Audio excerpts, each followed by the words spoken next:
to go ahead and kind of break down sustainability and give it a more a structural feel to it, I would like to talk about the three capitals, what they are, how they all interfere with each other, feedback loops, what that looks like.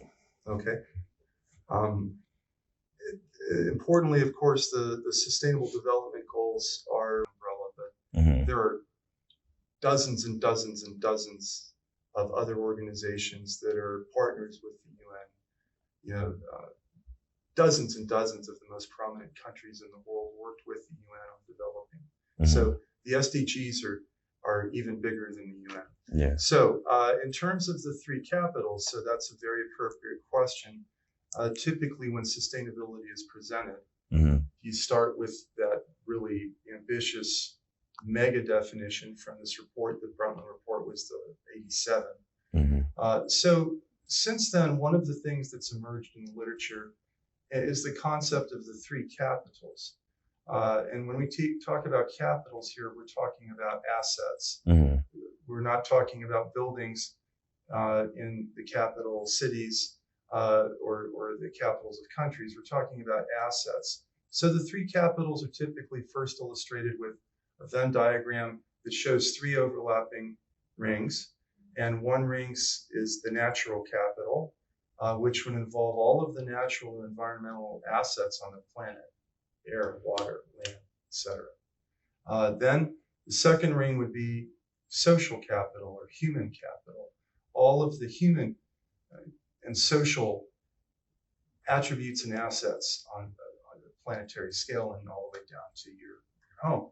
So examples of social and human capital are fascinating because they include Vance as an example, Florida Tech as an example. I'm an example. The entire Cozy Radio audience. Scary. Yes, but then beyond all the individual humans, it's also the institutions and identities that we create. So this includes governments, churches, and global faiths, bowling clubs, baseball teams, etc. So social capital and human capital really opens up the options in terms of thinking about the complexity we have to unpack to get at solutions for often century or more scale problems in sustainability. We're often most focused on, and that's economic capital. So that would be literally what's in your wallet. That would be the way you banks, shop. That would be Wall Street, the markets, your own home personal finance management, economic capital.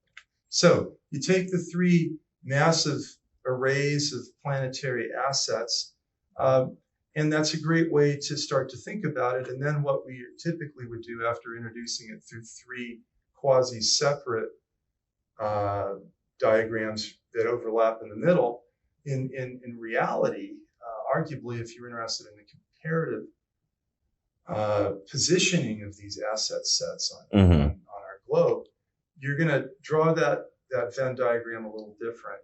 You're going to have one big circle, which is natural capital or environmental capital, and then there's a circle inside of it, which is your social and human capital, and then there's a circle inside of that, which is the economic capital. And the reason for that, and that is it certainly contradicts the way most governments and many human systems think, with the focus right up front on economics, is that in reality, if you think about it scientifically and what depends on what, you cannot have that economic capital if you don't have the larger social capital.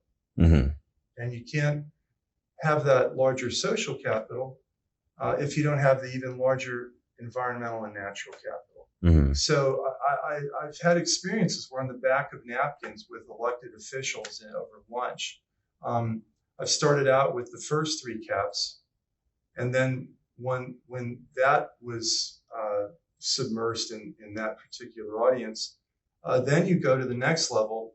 And when people think of it as, wow, you can't have the humans without the environment, you can't have the economy without the humans, it tends to put a scaling structure in place that allows more thoughtful consideration of issues like external accounting and how many of our economic practices we only measure in terms of economic output, but not